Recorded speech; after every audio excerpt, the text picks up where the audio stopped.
In a world of uncertainty, Rivers jizzing in his pants, and then you bring up your wife in the next sentence. Like, I know where we're going. What is going on? there is only one place you can turn for fair dinkum advice. One word, unbelievable. 2 words, holy shit.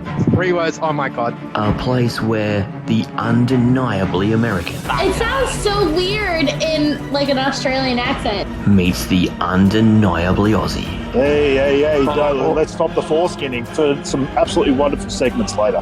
Where the analysis is solid I, for one, was not one of those haters, as I picked a Rams victory. Look, I think he can get over 150 yards in this game, easily. Kick his ass, Taylor Bass! and everything else is out to kill you. There's going to be shrinking nutsacks all over the place. Welcome to the Aussie NFL Fantasy Show.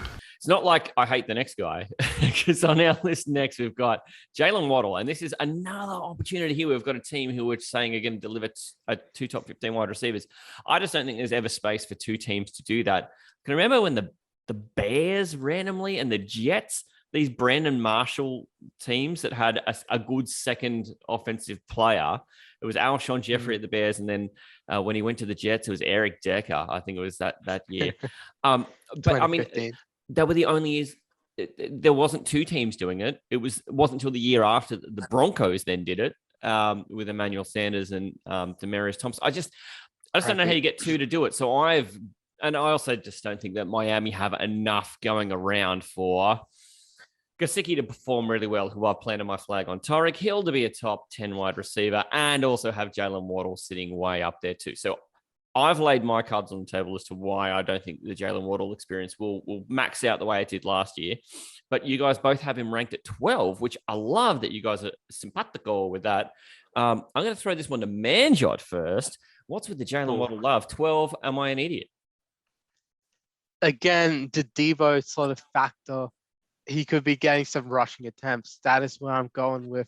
Yep. Jalen Waddle has the rushing upside. He has the playmaking upside. He's a very good red zone sort of performer because he can rush or run. He can rush or receive. So that's very important in the red zone. So I can see him get in the top 15 and even top 12, where I've ranked it at 12. Excuse me. I think that rushing or receiving game is going to be very important in that red zone. I'm really excited to see what Waddle will do for Miami in the red zone. So I think there's going to be a few touchdown opportunities, and he's going to get a fair share of yards too. He's going to get at least 800 yards, and probably he's going to get 50, 60 catches overall over the entire year. Okay. So Waddle's got some potential. Yeah, well, that's what I'm saying.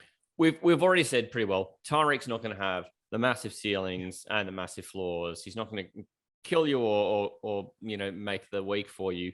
But do you see Jalen Waddle doing that? Taylor, is this? Are you also saying he's going to be pretty steady, or are you saying he's going to be pretty up and pretty down? Yeah, it's a tough one. It's funny you do your rankings and then it pops out sort of saying you think he's going to end up at 12. I just think that's on an entire season. Like, I don't think Waddle's going to be the kind of guy that excites me enough to take him at that spot, if that makes sense. Like, yeah. I don't think he has a huge upside in this team because of Tyreek. Like, I think he's lost the huge sort of upside that you saw as a breakout in his next season after what he did last year because of Tyreek, because I think they're actually going to do a lot of the similar things. In saying that, Manjot's right. Like, he's going to get some rushing work. He's probably going to get some more of the really high red zone sort of work that you could actually see him getting. My slight concern, I would have had him a little bit even higher, but the fact that they've loaded up at the running back position worries me a little bit. I would have been more happy to see it just be like Chase Edmonds and maybe just Mostert. Whereas because they're really trying to lock in there, I am worried that they're not going to have that many people there if they're going to then go to Waddle, like a lot in the rushing work. I know Mike McDaniel, could just do that anyway, like as a bit of a throw them off the scent. But I do have my slight worries about Waddle's upside. I do think he's going to be pretty consistent like Tyreek. But then I also still think Tyreek has the ability to make a huge play. I don't know if Waddle's going to have any enormous plays like he sort of had last year. I think they're going to really use him as like get the guy to get 5-10 yards in the backfield, or they're going to really give him a small screen sort of game. I think again he's going to be like Tyreek. Well, I don't think his receptions are going to be higher than last year because they were really high last year. I think he's going to be about the same, but I just think his upside on huge plays is capped. So I just thought over an entire season he'd finish around 12, but I also don't think he has an upside. Like I would say his upside's like, I'd say either 7 or 8.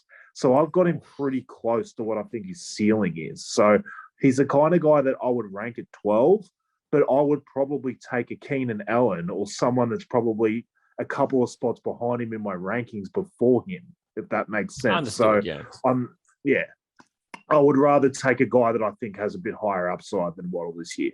At that point, if it's wide receiver 2, you're talking about roster construction as well, that depending on who you've got as your first wide receiver, you may 100%. be looking for something completely different as your second wide receiver. So I think that's a point well made. Manjot, did you have something you want to add about Jalen Waddle's spot there then too? You look like you're ready to jump in. No, I'm good. Good. Because I think this next one is kind of the last one for a minute where we really diverge a lot. And it's been a while since we've seen Michael Thomas. But when he was setting an NFL record for receptions in a season, and he was incredible. Took me to a National League championship, in fact. But then the next season, he doesn't have a touchdown, and then he doesn't really even have an impact on the field at all last year. So what do we make of Michael Thomas? I'm saying, even with Jameis Winston and not Drew Brees, Jameis throws the damn thing, and Michael Thomas is good enough to catch it. That's all I need. But then maybe not as much faith between you two. Manjot, you've got him at 14, which is a bit more, it's closer to where I have him. You share a bit of my optimism. Do you want to talk about it? Jameis effect. Jameis is going to go off this year. I reckon this is where Jameis can really put himself as a starting quarterback conversation. And I think Michael Thomas will be a big part of this. Now, they just drafted Olave, so that's going to take a few targets away, a few receptions away, a few touchdowns away.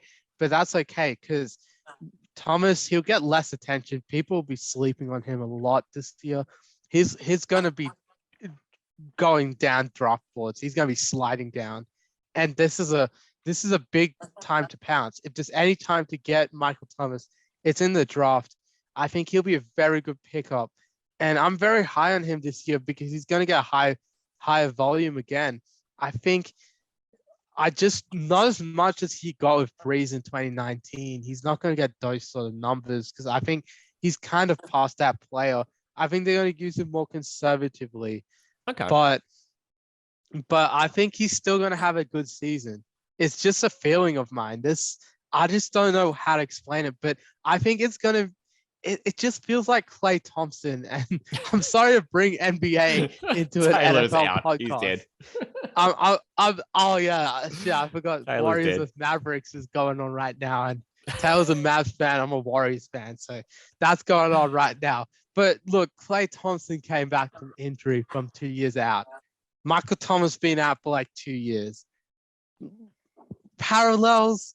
Similarities, come on. There's got to be something going on there. You love a good trend. There might be a trend there. There might be You love sort a of good trend. He might get that sort of good comeback story there and win comeback player of the year. Better check that. Better put that. Got to save that in my mind for the predictions of comeback player of the year. But yeah, Michael Thomas, I think he's going to have a good season. That's just what I'm feeling. Wow. Yeah. And Taylor, it's not like you hate the guy. You've got him ranked comfortably as a wide receiver 2, but you don't share the optimism that Manjot and I have. I have no fucking idea what to do with Michael Thomas this year. What fantasy analysis can you seriously put to this? It's all gut feel. This guy's been Casper the Ghost for the last 2 years. No one has any idea what he's been doing. He's been holding off surgeries. Everyone thinks he's pissed off with the team. Everyone's saying he can't, play without Breeze. Who knows? I've never seen a guy that I've just had no idea how to rank. What the fuck do we do with this guy? I don't know. Okay. I'll give you one thing. I don't share quite the optimism of Manjot of Jameis. I'm not saying Jameis doesn't have a good like NFL season, I'm just not sure this team wants to just unleash in the passing game. I know they've gone out and gone high on Olave as a wide receiver. I do think this team sees that their chance to win is through their defense and through a lot of rushing the ball and with Kamara, and obviously that could be in the passing game too. But I just think in general, I don't think there's going to be huge volume. So I do worry about the upside of Michael Thomas. In a way, though, at the same time, I think getting a guy like Olave, and then even like Jarvis Landry, it does at least signal to me that they do have at least a plan to throw the ball a bit, because you wouldn't really go out there and invest in that. But again, that kind of gives me even more reason that even if I'm wrong and they do throw the ball, it's just going to get split between all those guys. So I feel like there's two different ways that this could go, and I feel like there's at least reason for not so much optimism about Thomas either way. So look, I've got, honestly, what the hell do I do? I don't know. Like, I'm just throwing my hands up in the air at this one. I couldn't have him much higher because I just don't know if he's going to, if he's ranked around where you guys have him, there's no way I'll have him. Like, it's just too much of a risk for me. If he falls somewhere around, I've got him, you know, I might take that risk. I might not. I probably won't. I'm probably risk adverse there with him. So I want to see what it is, because no one knows what this guy is anymore. Is he that guy in 2019 that set, you know, all-time, you know, receptions record, or is he just this absolute Casper the Ghost and no one has any idea what he's doing? He literally won me that Astro League championship. I had to score 170 points to win that. You know, Seahorses team scored 139 up until you this year, Taylor. That was the record for a team who didn't win a game, and he put it up in a championship game. He deserved to win, Seahorse. And Michael Thomas put up 38 points and dug me out of that hole. And in the same game across from him, I had AB as well, and AB put up 30-something as well. It was just ridiculous. So look, this sounds a lot to me like, do you remember before Michael Thomas at the Saints, I had no idea who the hell the ball was going to. I just knew it was going to somebody on the Saints. And now all of a sudden, Taylor's describing the Saints the same way, just without Breeze. But, you know, Michael Thomas cleared that up, and all of a sudden it sounds like Michael Thomas is part of the problem. So it'll be super interesting to see how that plays out. The next two guys, we've actually got all ranked kind of together. And I'm not sure there's a lot to analyze here. That DK Metcalf and DJ Moore are both guys who like to be known by their initials instead of their names. Cool. Some of us like to have nicknames. All very good. But we've all got them ranked 15, 16, or 17 between us. And it does land them at 15 and 16 in our consensus ranks. And I think we can probably roll straight past them and talk about a guy we've got a little bit of disparity around. It's Deontay Johnson, because things have changed at Pittsburgh. We've got a spread of a couple of guys say 16, one says 20. So it's not a massive split, but still there's some diversion, and it's probably worth talking about. What is even going to happen at Pittsburgh, Manjot? Who's throwing the ball? It's either Pickett or Trubisky. So Kenny Pickett, they just drafted him at 20th overall in the first round, the only first-round QB. So he's probably going to start in the later half of the season. But right now, it's Trubisky, Mr. MVP. That's right, the Nickelodeon valuable player. The first one to get it, got slimed and everything, absolutely deserved it. But anyway, we're not talking about the GOAT at this point. We are talking about Deontay Johnson. Now, Johnson was in my top 10 wide receivers of last year post that I posted up, that I've always talked about as Mike Evans' top 10 wide receiver. That's the exact post I'm talking about. When I'm saying Deontay Johnson, yes. I had him around 8. Yeah, so Deontay, 100%. I think he can be the guy of Pittsburgh. He's wide receiver 1. Look, Claypool, I'm sorry to say, but he's not getting as much targets. He's kind of falling away, Claypool. And I'd probably say he's a deep bench option for Claypool. But Deontay, absolutely. He's a guy I'm liking. I think he's going to be a good dump-off option for Trubisky. He's going to pick up some catch and run yards here and there. He's going to get a lot of receptions. That's what I'm seeing it. He's not going to get as many yards and touchdowns because he's literally got Trubisky and then a rookie and Pickett throwing it to him. So it's a lower ranking than what I would have liked to put Deontay. It's just because of his quarterback situation. It's just a mess. Yeah. Tay, what do you say here? Because, I mean, you're on the other end of it. You've got him ranked lower towards 20. What do you see for Pittsburgh, and why is Deontay Johnson's outlook so different? I am O-U-T out on Pittsburgh Steelers this year. I'm so out. I don't even know how to really explain myself fully, but this team is going to be arse on offense. I'm sorry, but they didn't really do enough to help their O-line. They're going to have Trubisky, as Manjot just coined him. He's not going to be able to throw. He's just going to get hammered behind that O-line. And then the problem is, like, Ben had to sort of throw those like tiny intermediate routes to Deontay last year. So he ended up just getting peppered with targets. I don't think he's going to get that from Trubisky this year. I think Trubisky's going to like try to keep plays alive, and then he's just going to end up running it and then probably run out of bounds 4 yards or something. And then I think I just don't see the path where Deontay Johnson ends up like with really a true upside. I don't think that the team's going to have many red zone looks. I don't think the team's going to move the ball very well. I think Deontay Johnson again will be their leading target getter, and by a long while, because they're not really going to be able to throw it to anyone else. Claypool, I could not even be any more out on anyone this year. Like, he is thrown in the bin because he has no upside at all with Trubisky throwing to him, or a rookie in Pickett, because Pickett's going to have to take a while to get acclimated. This seems like it's just a bit of a bridge year, putting Trubisky out there pretty much just to get folded all year, and have Pickett sort of come in right at the end. This team's going to have to lean on their defense to win. They're just not going to score many points. Deontay could easily be better than my 20 ranking. I get that, but I just don't have any upside for him. Like, what's his upside this year? 14? Like, I don't have any sort of great hopes for Deontay this year. I just don't see a path, because I don't think there's going to be enough touchdowns there to actually spread around to anyone. So I'm just out on this whole team offensively. So out. Yeah, maybe I need to adjust my rank on this too, because my vision here is, look, it's probably Trubisky starting. He'll run around, keep plays alive. Deontay will get down the field. I just had some optimism about that. And maybe that is foolhardy. So I may need to adjust my rank on that. I just really like the guy, and he learned how to not drop last year. So, it just filled me with a bit of confidence about him that might be ambitious.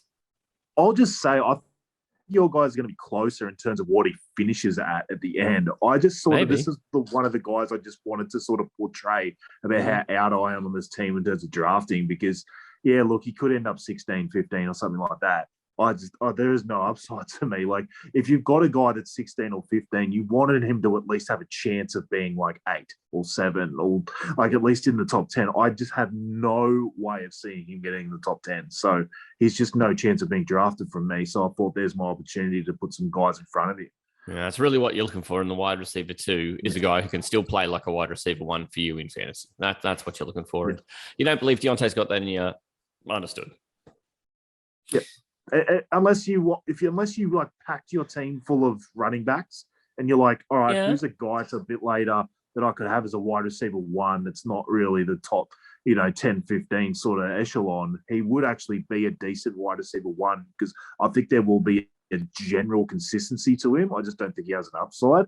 But the problem is, like, if you've gone running back, maybe even running back again, or quarterback or whatever, he may have already been gone by then anyway. So you're probably still looking for someone a bit lower than him. This is the Aussie NFL Fantasy Show. Manjot. We all love seeing Matty C lose in starts of the week. We're making it return. We do. Myth. I've mossed him one too many times, and he's like, nope, I'm done. Okay, one big one's I'm done. Legend. I'm holding my breath. My heart is my mouth. Like, my heart, traveled straight up, just like that kick. It travels straight up into my mouth. My innocent brain has just died. It was like, Jimmy, just don't mess this up. Did anyone, notice that? Aussie NFL Fantasy. That's what I was going to say in the GOAT segment, but I just forgot to say it. That's how life is as a 49ers fan. Can I make a bold claim? Look, Matty, I want to hear what you have to say. Just want to know. Oh. This is the Aussie NFL Fantasy Show. Okay. So I think that the things you're saying about Deontay Johnson not being true are exactly what I think are true about this next guy. And neither of you guys are on the train with me. So I'm just prepared to get my ass kicked about this. What is it about Brandon Cooks that no one believes in him? Because, I mean, he was only just brilliant last year with not a whole lot going on around him. He had the Davis Mills show. I don't even know what else was getting trotted out there at quarterback, and it's not going to be better. But, man, he was a fantastic option. He was really the reason, especially in our league, in the Astro League, that TC was viable almost all year, was that he had Mike Williams and Brandon Cooks just throwing up numbers. And Brandon Cooks never slowed down. He just never slowed down. It's just that TC's side didn't have enough other pieces to go with it. But Brandon Cooks, not a chump. I don't know what you guys are missing here. Yeah. Who wants to kill me first? Come on, then. Taylor's got him at 28. He's left him for dead. He would rather pick up Roadkill Squirrel to start as his wide receiver 2 in fantasy than Brandon Cooks. You're not much better, man, Joe. You got him at 18. One of you is going to take this mantle up and try and convince me that I'm wrong. And then, and I know that I'm not. So, just whichever one has to take the first shot. Have your shot. Right, I'm taking it. I'm taking it because I'm the one in the middle. Manjot in the middle, right here. It's time you fought with me too, Manjot. You're too damn nice. So I just want to see you get angry, mate. Get angry. I need a break eventually, I suppose. Look, I'm gonna be honest here, man. I just don't see anything. I don't see anything going with Cooks. This dude's literally got Davis Mills at quarterback. Now, I'm not hating on Davis Mills. He had a solid rookie year, but I'm not putting him up there in the upper echelon of AFC quarterbacks. I just don't see it. Everyone's so high on Davis Mills. They're always talking him up. And I agree, he's a good quarterback. He can be a good rookie quarterback, but I don't think he can throw up numbers with that Texans team. Now, the Texans' one good receiver is literally Brandon Cooks, which means he's going to get some double teams. That is the truth. And I think his double teams, double coverages, it's going to take away a lot of his value.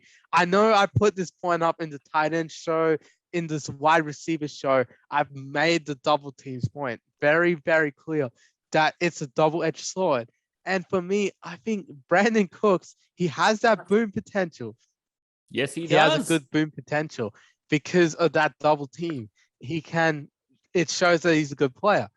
But at the same token, those double teams are going to take away a lot. This dude is going to be, he's going to be good. He's going to be a solid wide receiver 2 option. But I think with Davis Mills still learning, and look, what does Houston have? Like, apart from Cooks and Mills, there's not too much. Like, it's not a very sexy team to be on, to be honest. It's not the offensive line, because you two would know, being division rivals of the Texans, they got nothing going on there. God damn. They're an empty team. And that offensive line is not going to hold up. Run game is not going to hold up. So teams are just going to sell very high. They're going to sell on covering Cooks double team every single play. They're not even going to care about the run game. They can have just a couple guys in the box and will stop that run game with that shitty O-line. So it's just Royce Freeman and Rex Burkhead aren't scaring you, are they? Yeah, I'm not scared of the Texans at all. So honestly, teams are just gonna do whatever against the Texans, double cover Cooks and get away with it. That's just how I feel about this team. No disrespect to Cooks. It's just his team is trash. That's all. That's all I gotta say. I'm not convinced by Manjot's arguments, and I will come back and rebut in a minute. But Taylor, are you going to pile on? Come on, brother. I'm ready for you. I'll do it. Bring it. When Matt Ryan shits his undies and he goes to take them to the bin, that bin has the logo of the Texans on it. They are so bad. Like, if I am OUT on the Steelers, I have no idea what I am the Texans. I was wondering. For starters, Matty, this is something that's going to work in your favor. 28 is way too low. There is no way that Cooks is going to end up 28. No. But the 28, again, sort of like what I did with Deontay, is it is proving to me how I don't give a shit about this team. Like, there is no way I'm ever going to feel good about playing Cooks in my team. I'm going to look at every single matchup. Like, normally with half-decent teams, right, you go through your week, what weeks they're playing this team and stuff like that, and what's a good matchup, blah, blah, blah. Nothing is a good matchup for the Texans. They're getting destroyed by everyone in every position. They are so bad. And I don't feel good about playing Cooks in any matchup. Like, even if it's meant to be a good matchup against for wide receivers or whatever, it still feels crap because then I know the Texans are going to score like 7 points in the game. So there's no upside for Cooks at all. Like, there might be games where he gets double teamed because he's the only piece of shit out there. And then in the games that he's going to play well, he's going to probably have like 70 yards and at best a touchdown, like at absolute best. That's like his upside. Like, he's getting a 13 or 14 point game. And like, don't get me wrong, like if I was pressured into a start and Cooks was my wide receiver too, look, it's not the worst thing in the world. Like, don't get me wrong. But and he's going to finish higher than 28. But it feels gross. Like, it feels absolutely horrendous. Like, there is no upside to this guy at all in this team. Like, I had guys from 20 to 28, like, which is the difference between, say, me and Manjot, that I just felt like had better upsides. Like, they were on better teams and at least a path to somewhere around the wide receiver 15 position. It's going to be Cooks. He was wide receiver 20 last year, and he's only getting older. Like, I don't see that getting better. Like, that's his complete ceiling to me this year. Mate, But there is one making hope. a point for me. There's one hope. There's one hope. With I'm Cooks, sure it is. though. There is one hope I have with Cooks. If there's anyone in NFL history who can find himself getting a trade to another team. Yeah. If he can get traded to another team, he forces his way out. Trade deadline comes up, and he gets to another team. That's his upside. That's where he can. I just think that kills him. I think that's what would kill him. That could kill him too. Depends on the team. If he goes to a team like the Titans somehow, they're not trading in division. It would kill him. I'm just being honest. Because there goes his volume. This is the play. Everything that you guys have said about just how deficient in every other way this team is going to be, and he's their only thing. He's going to lead the universe in targets. The universe. And nothing has really changed the Texans from year to year, right? The quarterback didn't get worse. In fact, it's probably a little bit better because he's just seen how the league runs. The team has been terrible. The defense has been terrible. The offense has been terrible. The running game's been terrible. And all it was a funnel to Cooks. And I just, nothing has changed. Nothing has changed. And still gets him to wide receiver 20. That's my point. Like, everything's funneled to him and it gets to wide receiver 20. Like, there's just no upside. Yeah, and this was a team last year that had a little bit of running game, had a tight end to throw it to as well. They just don't have any of those things anymore. And to me, it just gives me all the Kyle Pitts feels. All the Kyle Pitts feels. We'll give Pitts all these wonderful rankings. We're going to say he's got this upside where he could be a top 5 tight end. And we're going to make the same arguments and say that those things can't be the case with Brandon Cooks. And I just don't know that those two things can both be true and not true at the same time. That's all. That's the point I'm trying to. Sure. So 11 is an aggressive ranking, but it's really for me to say, like you're saying, 28's too down of a ranking. 11's way too high, and I'm just trying to make a point like you are. I'm pretty sure Kyle Pitts has done shits bigger than Brandon Cooks, so I don't know if I'll be comparing those. I've eaten sandwiches bigger than Brandon Cooks. That guy's teeny tiny. Now, Taylor, you and I have actually had plenty of spirited conversation about Terry McLaurin in the past. Is he scary, Terry? Is he an F1 McLaren? He has gone through some nicknames. He doesn't really like Scary Terry, I'm told. But we've all kind of got him ranked in the same sort of range. And this year, Taylor, you've done it. I believe in Terry McLaurin. I've done it. I've ranked him right up near you. You're 18, I'm 19. And Manjot's got him in that same range at 21. So I think kumbaya, we're all pretty happy with that. Yeah. This next guy is Brandon Cooks all over again. Except it's at the Jets. And we couldn't be more split on Elijah Moore. Taylor, I can't not give you this after you just went to war on Instagram with a guy about Elijah Moore. You've got him ranked at 14. I've got to hear everything about it. My boy. Elijah. Mate, what's not to like about this guy? All right, I'll start with my little spiel. So the Jets are only getting better. You can see it. They're definitely getting better. Last year, we'll go with his numbers from last year. He averaged just a tick under 50 yards per game as a rookie. He had a touchdown every second game. That's actually pretty decent for a guy in his rookie season in one of the worst offenses in the league. Now, people are going to say Garrett Wilson is a negative. I disagree with that. I actually think they actually were always going to get a very good wide receiver to pair with Elijah Moore. I was more worried it was going to be someone like Deebo Samuel that they were going to trade. But now they've gone and got a rookie who is a year behind Elijah Moore in the process, who's going to need to get acclimated to this team. I think this offense under Zach Wilson is going to get far better than it was last year. Don't hear what I'm not saying. They're not even a top half of the league offense still this year, but they are going to be far better than they were last year, far more efficient.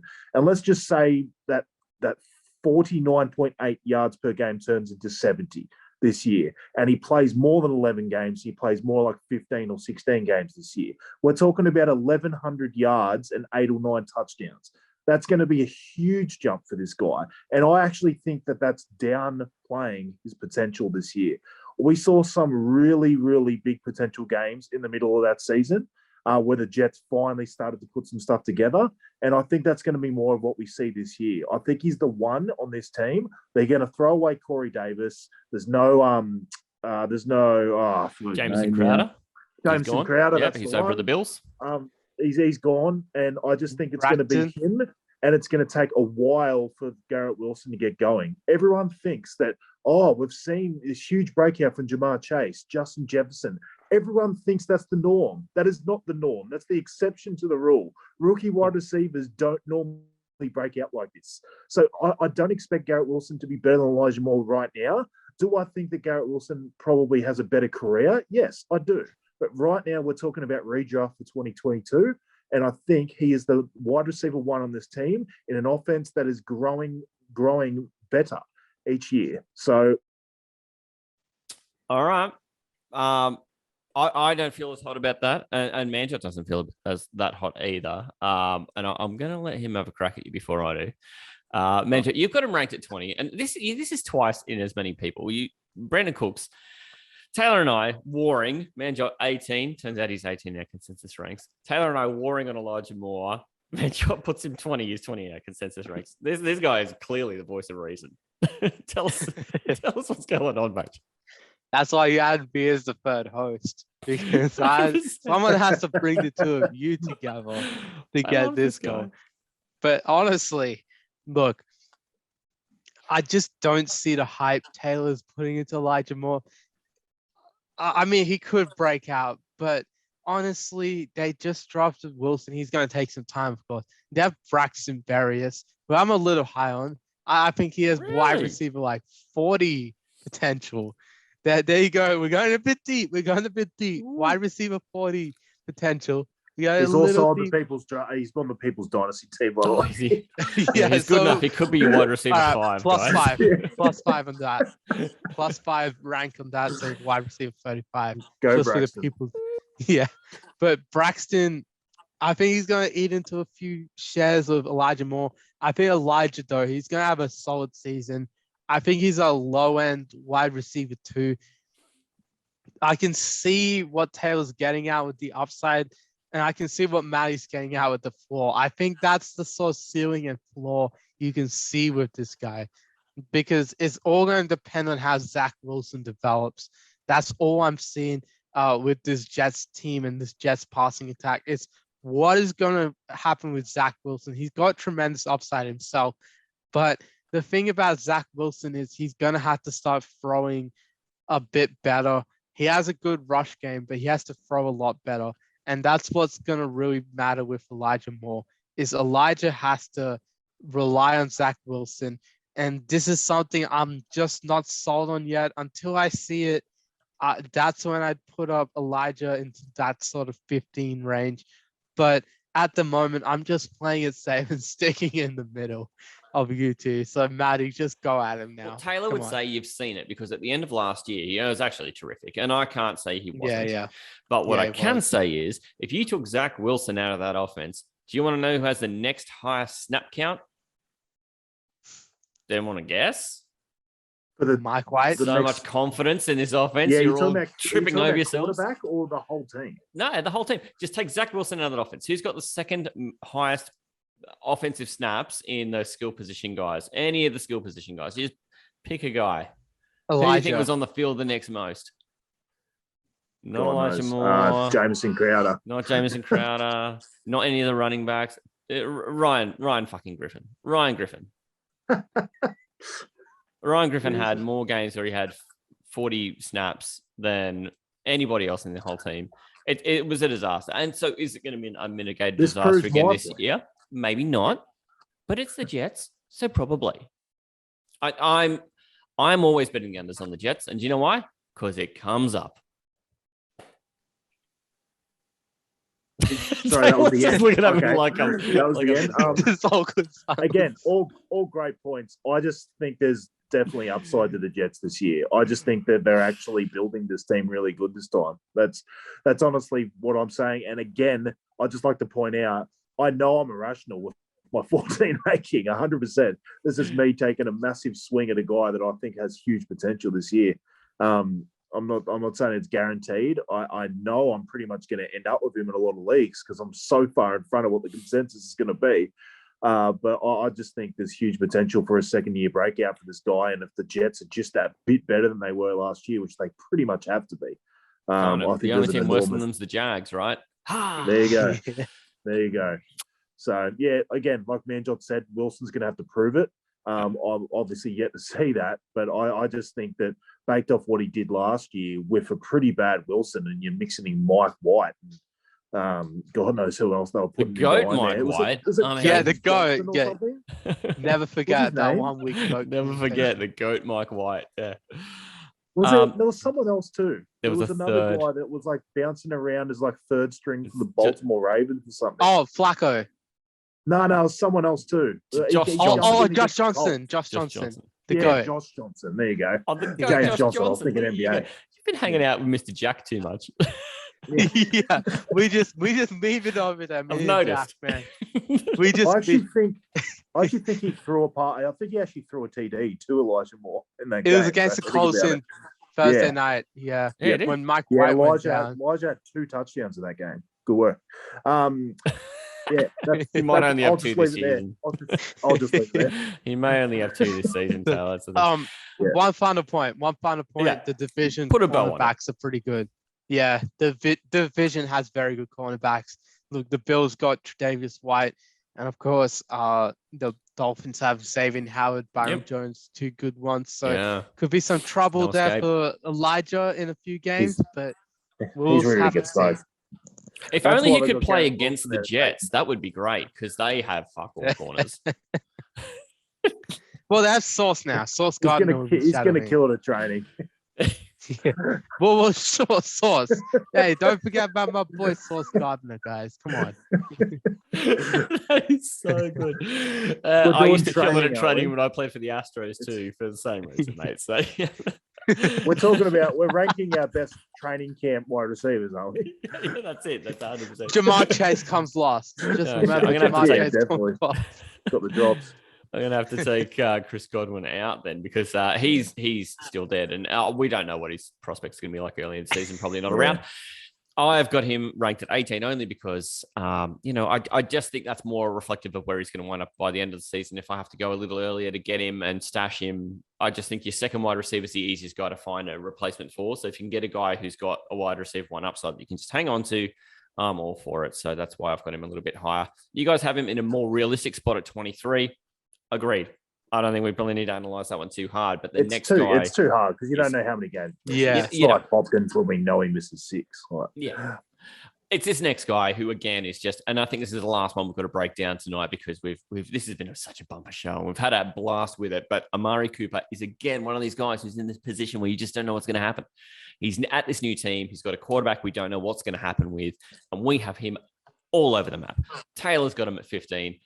Manjot's got him at 19 in the middle because Manjot in the middle. I've got him at 30 because I just don't know what the hell's going to happen there.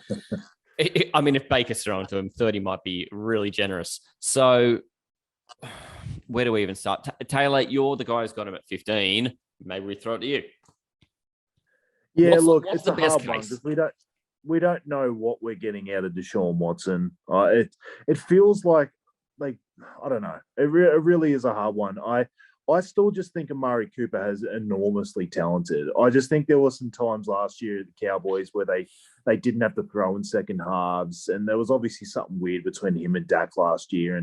And you saw the redheaded extraordinaire come in straight up Cooper Rush and throws 2 touchdowns to him straight away. So I just think maybe he needed a different quarterback, like he needed a bit of a different situation to sort of flourish. If we get Deshaun Watson straight away, I actually think 15 could be low. But then if we're getting beef brisket, Jacoby Brissett, then it could be a bit high. So sorry, a bit too high. Sorry. Yeah. So it's really hard. I kind of just put it in the middle of what I think we could see.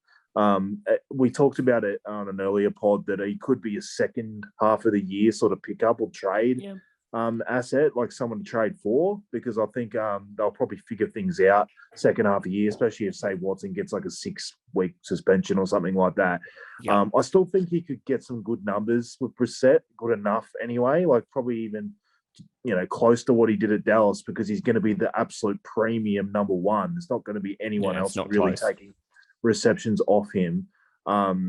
I just think, it's a really, really tough one. It's huge, wide range of outcomes. And I'm not surprised someone did put him at 30, because we're really not going to know. I'm just seeing some upside for him.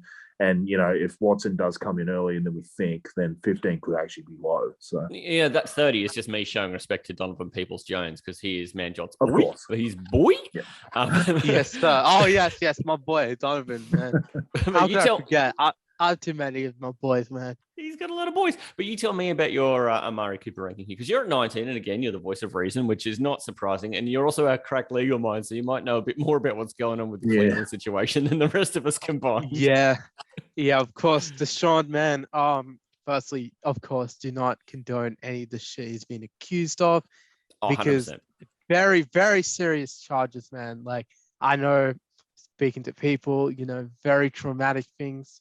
Yeah, it's just terrible. But honestly, yeah, Deshaun, I've just been like researching while Taylor was talking. Yeah. There's like rumors either he's not getting suspension, or because of the Trevor Bauer situation in the MLB, you could get an unprecedented situation. I don't know how reliable that NFL source is, but an unprecedented suspension, that's what I was meant to say. It could be like a year or two or something. It could be that serious. That's what they're talking about, unprecedented. So Deshaun could be completely out of the picture this year. That's the sort of thing we are hearing. And this is getting to very serious territory. He's meeting with the NFL. He's already met with the NFL this past week, and he's still meeting with them this week coming up. So Deshaun's situation very much on ice. Yes, it's a difficult one. But honestly, if the Browns find out, I don't think they're gonna trade Baker. I just feel like I feel like something's going on. They're just gonna keep Baker because it's the Browns. That's just what I'm feeling. But I think he's gonna get traded. It's just there's a little bit of me that's just like he's not gonna. But regardless of who the QB is, honestly, I don't care who the QB is for the Browns, because Amari's going to go good, because he did well with anyone. He does well with any QB. We saw him. Cooper Rush. He literally what just Taylor just said. Yeah, Andy Dalton, 2020. Loves the red hair. Loves it's all about the gingers, mate. Yeah, Derek Carr, Dak Prescott. He did well with all of them. He did well in bad situations in Oakland and in Dallas. He just does well everywhere. This guy's a definition of a dude who I think is a top 10 wide receiver when he has a good QB. Yeah, on he talent, absolutely 100%. deserves way more respect. I think this ranking of mine is absolutely too low, but that's only because of his QB situation and the fact that wide receiver is literally the most stacked position in fantasy football this year. Preach. Yeah, honestly, if I get Amari Cooper, I'm actually going to be pretty happy with myself. I'm going to be very depending happy on where myself. you've got to get him. That's the thing, right? Yeah, where I get him. If I get him in like the 6th or 7th round, I'm extremely happy if he drops there, because I had him in a couple leagues last year. Consistent value, great production. This man is. I just love Amari Cooper a lot, honestly. So I he's can't just wait for our mock draft. I just can't wait. Yeah. And someone's gonna just be like, all right, if I really want him, I'm gonna have to go. I'm just gonna have to go, and we'll see him going like And he's something. He's the epitome of this being way too early ranking show. Like, it's just Yeah. so hard to rank someone like this because we don't know what's going on in the quarterback situation at all. No, Yeah. and I'm taking the massive unders at the moment too, just going, well, if it's not like a earth-shattering suspension of sorts for Deshaun Watson, maybe he comes back and is something, and then that's reflective of him having a body of work with a decent quarterback for some period of time, but having a body of work with shite quarterbacks. Because, I mean, is Jacoby Brissett the starter or is Baker the starter? Can you imagine Baker having to be the backup to Jacoby Brissett because he's that bad? I mean, it could happen. I don't even want to imagine how bad the situation is without Deshaun Watson. Yeah, I do want to go on a little bit of a rant. I think the Browns disrespected Baker in this whole situation. He only had a bad year last year because of his shoulder. And I am experienced in defending kind of shitty and shitted on QBs because Jimmy Garoppolo, I've been defending him for years. But honestly, look, lawyer mind here. You're defending lawyer people. mind. That's where the lawyer's bit comes in. But honestly, man, Baker absolutely disrespected. The Browns, I think they went a bit too far trading for Deshaun before he even got suspended and everything. So it's just, it's crazy what's going to happen in Cleveland. We have to see. But him and Deshaun will have a good connection. I think him and Brissett will be okay. Him and Baker will have a good connection. I think him and Baker will be pretty good too. So it just depends who the QB is. Yeah. Yeah, I've flung my own juju poo-poo juice at Baker a lot on this podcast, but it's actually got to a point now where he's underrated. Everyone hates him so much, and he's third string on his own team. He is far better than a lot of the QBs that have jobs right now. Like he actually is underrated now. Like, even though I talk so much crap about him and because he sort of had that swag, and he was on commercials and stuff, thinking he was actually like a top 10 QB. That's when I thought he was getting way too pumped up and overrated. But now, he's just buried. He's not even a starting quarterback. He's definitely being underrated now. He should have a job somewhere. He's a 500 quarterback career, right? So he's had 29 and 30 in his career. And touchdown, right? Interception. Yeah, and one. Sorry, 29, 30, and one. 60% career completion, 92 touchdowns, 2 million intercepts. No, not quite right. 56. So, he's mid. Even with his body of work, he's a bit of a mess. Yeah. He hurt his own trade value by playing last year. He should have just called it quits. I get why he had to play, though, don't you? He went from being 11-5 and I mean, they were a good team last year. I get why he just thought he had to play. He's a competitor. Yeah. But maybe his ego gets in his own way a bit. The Browns, man. What a way to finish the show. The Browns they're the right color. They are the right color. The Browns going to brown. Fellas, if we haven't helped people with wide receiver, we've certainly thrown them into a whole bunch of tailspins and confusion. So thank you for doing that with me. Join the club. Join the club. Yeah. I've enjoyed arguing with you all. Brilliant. Well, we got to finish it here. I mean, we still had 10 guys to go or something. Honestly, we could have had a whole lot of talking about my boy, Michael Pittman, who's also Taylor's boy. We could have, who else is on? We didn't get to Allen Robinson. We didn't get to Kenny Golladay. We didn't even get to your boy, Braxton Berrios. I'm so sorry, Manjot. My man. That'll be on part 4. We almost got to wide receiver part 4. That was it. Yeah, this is getting to part 3 territory, isn't it? No, Brandon Ayuk. Yeah, we didn't even.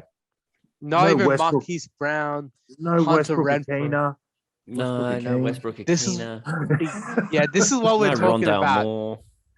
This is what I'm talking about. Deepest position with wide receivers. I'm honestly overdrafting running backs and underdrafting wide receivers because I'm going to get some gems in the late round. Right. No, that's what's going to happen with wide receivers. Overdraft running backs this year. That's the first thing I'm feeling when we're going to mock drafts, maybe next week after, whenever we schedule this.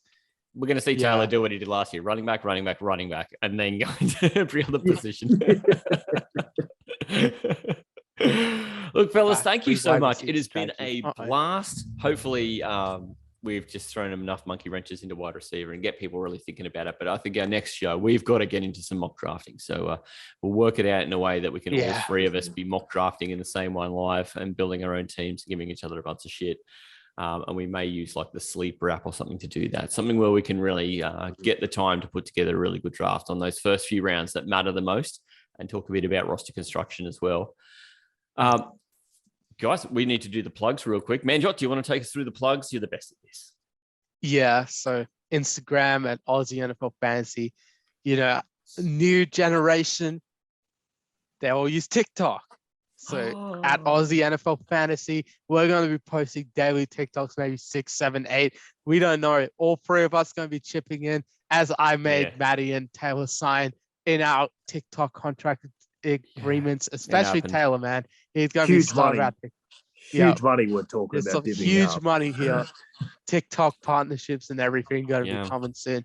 Facebook, there's still a Facebook Astro League 2021, which we haven't updated. You still got to update that name, Matty. See, I always do it around draft time. I get it to 2022 around draft time. It's all right. I've got this. Yeah, you've got it. And then what else do we have? Literally the email. Yeah. For oldies like me. Wait, was it Aussie NFL Fantasy @gmail.com? That's I almost said Astro League. You almost did. What number's the fax? 018. No, that's showing my age. Send a pigeon, pigeon mail. Yep. Hogwarts style. We're getting that Hedwig. Yes, 100%. Mail.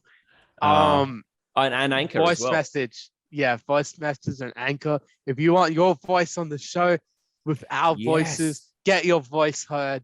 Anchor.fm/Aussie NFL Fantasy. Any hyphens there, Matty? No, that's it. Okay, Nailed good. And then, of course, Instagram, our best one. Yeah, we're running it up. Some Pastry Press collabs as well. Obviously, Pastry Press NFL also has all your great needs for NFL content and all the fantasy content. All fantasy content powered by at Aussie NFL Fantasy as well. There we go. Man, got it all there. Lads, thank you so much. We'll catch up with you all again soon. Any parting words from you, Taylor?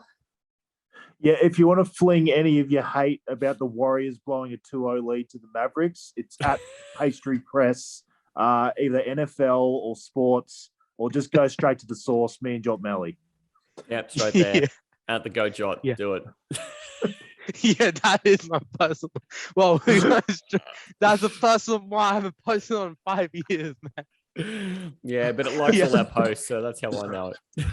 It's like at Matty Podcast. I'm not doing much there, but you can come and at me. All right, boys. Hooroo, look after yourselves. We'll be back to mock draft real soon. This is the Aussie NFL Fantasy Show. Matty C. Oh, let's get this out of the way first. Is there anything you all need me to say in my weird accent? He is ready to go. I did this to Taylor a lot during Grand Final in Astro League, and he was like, shut up. Mate, I feel like I know who you're going to pick, so it's okay. Sorry, I'm still writing notes. I've just, so many times you said things that I think I could probably turn that into a joke, so I'm just writing it down. Aussie NFL Fantasy. They are a true arse sandwich. Bread, arse, bread. This thesaurus is both terrible and terrible. I've got nothing else. I'm trying to coax him to just be like, shut up, you dickhead, or have a crack at me, and he's not biting. That is the ice-cold worst take I've ever heard. This is the Aussie NFL Fantasy Show. Okay, we all good on Australian culture? This is our long suit, right?